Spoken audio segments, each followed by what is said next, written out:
It's Kevin McCullough from the studios of AFA Today in New York City, and we are glad that you're with us for the Friday edition. Thank you for being here. Our phone number is 888-589-8840, 888-589-8840. I've got a number of things that I need to talk to you about that relates to everything that I've already kind of touched on. There's so many headlines today to discuss about corruption, but corruption as it relates to specific services that the American people should be being provided. That's really sad. But in the last segment, I told you about the Navigators, and the Navigators are these people that are recruited by the government, some from prison, to sign up people. We didn't do any background checks on them. They could be felons. They could be sex offenders. We have no idea who they are. But we have to turn over all kinds of gobs of personal information to them. You know, our address, how many children we have, what nights of the week our wives are home alone. There's all kinds of things that they ask for that we're going to be ending up giving them that we would never give a normal person. Well, just on a hunch, just on a maybe, the Project Veritas people said, well, you know, let's just see. Let's see if the character of these folks are upstanding, upright citizens doing what they're supposed to do, obeying the law and helping people follow in the footsteps of the one, so that we are able to get as many people the healthcare help that they need as is possible. So I give you the latest bit of a film project from Mr. O'Keefe and the rest of the Project Veritas crew as he released it yesterday. Take a listen.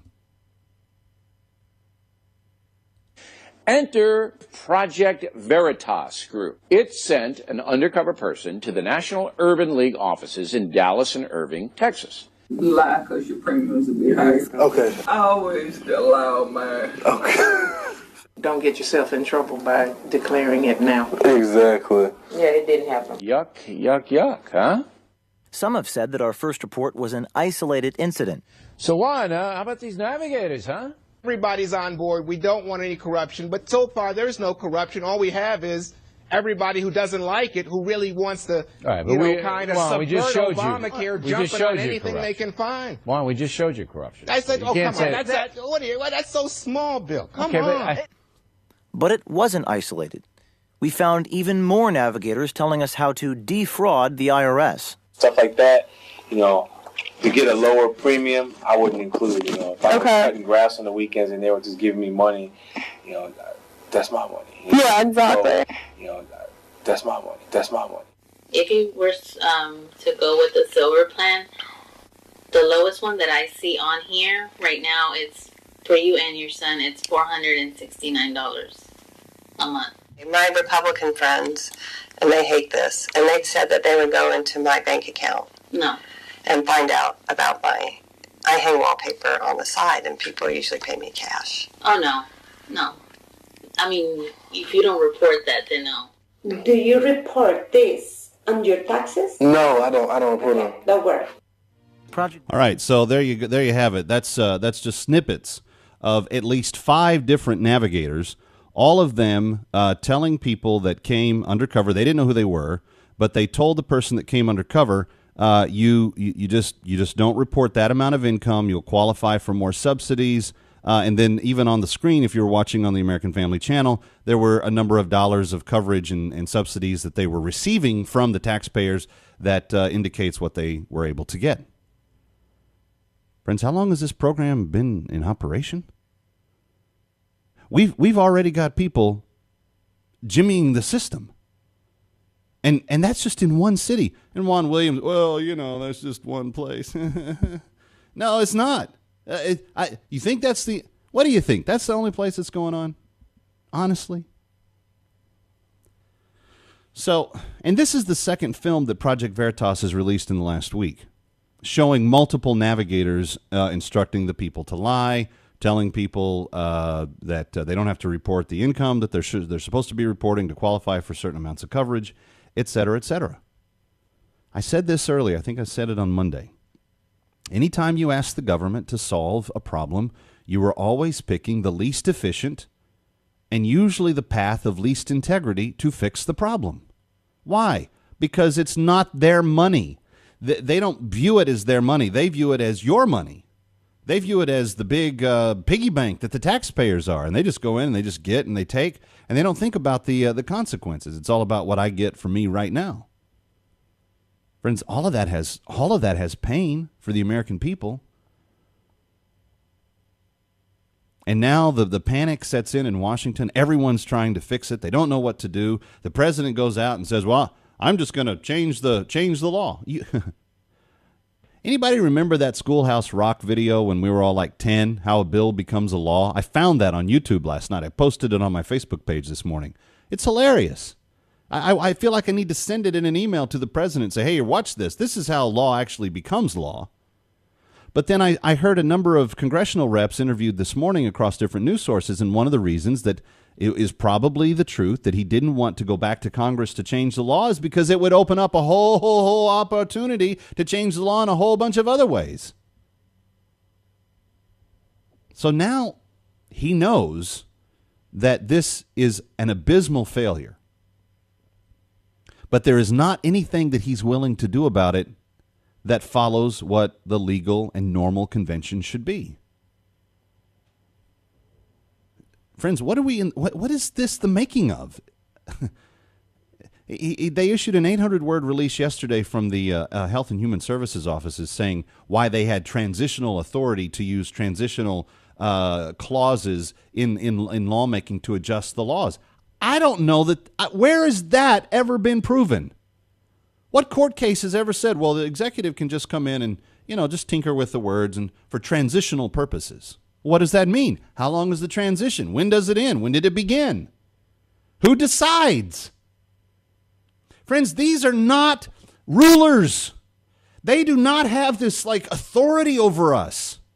They are our servants. We are over them. They report to us. 888-589-8840. John is in Florida. John, welcome. Glad you're with us. Kevin McCullough, glad to have you here. Hi, Kevin. I thank Jesus for you taking my call. Thank you so much. This is a great state of Florida, like you said before. Why is it so hard for people to understand that the U.S. has become a haven of evil spirits?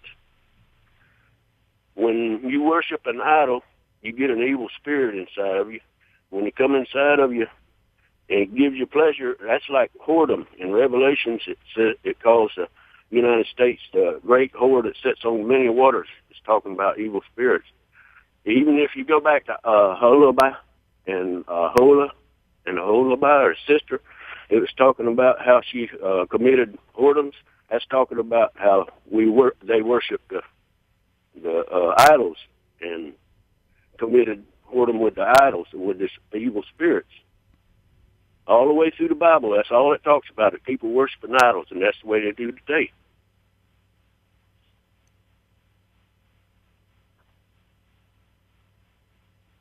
And so the connection to what we're talking about, John, is the people they're trying to pass this through. Obama, he has the evil spirit of the Antichrist living on us. The devil's living in him. Okay, that may or may not be true, John. I to be candid, I don't know that for a fact. I don't have any prescient knowledge that tells me that he's possessed or the devil's on him or anything else. And I would encourage us, friends, not to get carried away with symbolism. Because what we're going to do is, as we're trying to talk to other people about the need for sobriety and seriousness in debating these issues, we're going to lose a degree of credibility if we start attaching all kinds of things to the discussion that doesn't go there. If there's a symbolic point that you're trying to make, John, about demonic spirits having undue influence in public places, well, then make that argument plain. But to just accuse the president of being devil-possessed or having a whorish demonic spirit as being a part of him, I don't even know how to qualify what you're saying. I don't even know where you're going with that. But I don't think it has, whether he is possessed or isn't possessed, he still works for us. we still are the ones that need to take the position of doing what is under our control, the being a steward of what God gives us to be stewards of, which are the choices that we make. Ultimately, this isn't about pointing fingers at other people. It's about making sure we're doing what we're supposed to be doing. 888-589-8840. Let's talk to Dennis in Mississippi. Hi, Dennis. Welcome. Glad you're with us. Kevin McCullough, AFA Today. Glad you're here. Appreciate you taking my call. Sure thing. No, I just wanted to make a couple of comments if I could. This is a total train wreck. I called my congressmen, my senators yesterday, and tried to call them out a little bit on why they aren't standing up and putting this on the floor when they're talking. Why aren't they calling him out on just at a whim, taking and trying to change laws and picking and choosing which laws he's going to, enforce? And this has gotten ridiculous. I told him it's just it's pathetic. And I said, we have nobody up there standing up saying this is wrong. And with this law being the way it is, everybody knew it was going to be, or anybody that had been listening and paying attention knew this thing was going to be horrible when it came out. Right. And our senators up there that didn't stop this thing when Ted Cruz was at it and let it, they basically let it go through and just start. It was interesting. Last night, Dennis, I was having this conversation with some friends. And, I'm up here in New York, and it's a very liberal area. And we all, the Christians that I was with last night, we all work in the marketplace, and we have a lot of liberal people that we interact with on a regular basis. And one of them said to me, I had some friends yesterday say, that Ted Cruz guy doesn't look quite so crazy anymore. And I said, that's putting it mildly. What I see Ted Cruz's stand as now was that he was there trying to warn the world, hey, this is not going to be good, and I'm doing everything I can to stop it. And unfortunately, he was mocked and made fun of and not taken seriously. But you're exactly right, Dennis. It is a bigger train wreck than I think anyone could have predicted. But what is ironic is that there's such fear by the administration in trying to correct it that they know that if they take the legislation back to Congress and say we need to rework this, that they're not going to get what they want out of it. They're going to get it repealed. They're going to get it unfunded. There's going to be something else that happens. They're not going to just go back and say, well, we're going to give people their old policies back. It will be a different solution.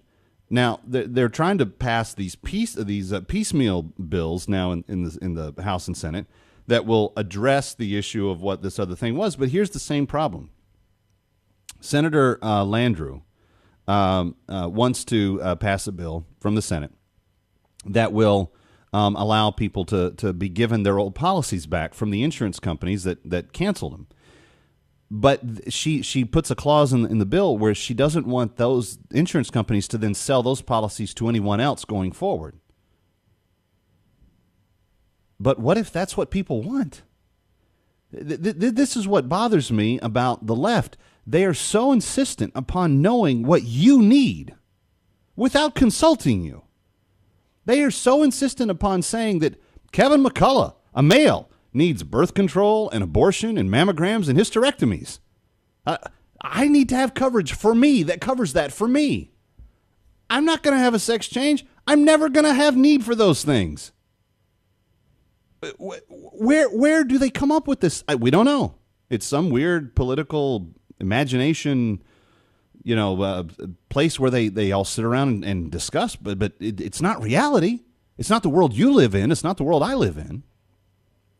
And now you've got, the added problem, not only trying to get the fix done, while they're still enrolling people, you got people flat out telling folks to lie and to rig the system, which then's not going to work. And you need 300 million people in it. They've only got 50,000. That's half what they reported a week ago. And at the end of the day, where? Honestly, what happens next? Because December 15th is going to come along. People are not going to have insurance ready for January 1. Back to the phones. Milton in South Dakota. Hi, Milton. Welcome. You're on with Kevin McCullough on AFA Today. Hi, how you doing today? Good. Hey, I'd just like to thank, the whole AFA organization for what they do. It's incredible. The information you guys pass out, it's really, just keep it up. But the main reason for my call today is I had emailed the senator from South Dakota, Tim Johnson, here a couple weeks ago, asking him why you guys exempt yourself from Obamacare if it's such a great deal. He responded back saying that we didn't. Congress did not exempt themselves from the Obamacare, and they will be enrolling just like everybody else did. And I was just trying to follow up and see if that's, which information is correct. I do not believe, Milton, that he's telling you the truth. I do believe that they voted to allow themselves to have waivers if they wanted them. Now, some offices may individually choose to enroll, but I believe that they voted themselves a waiver. Okay, and that's the understanding I had received. That they did exempt themselves from it. So anyway, that's just my question. All right, Milton. Thank you. Thank you for fighting the good fight there in South Dakota. Glad you're with us. It's AFA Today. It's Kevin McCullough. More of your calls next. Navigators, insurance cancellations, and fixes. Oh, my!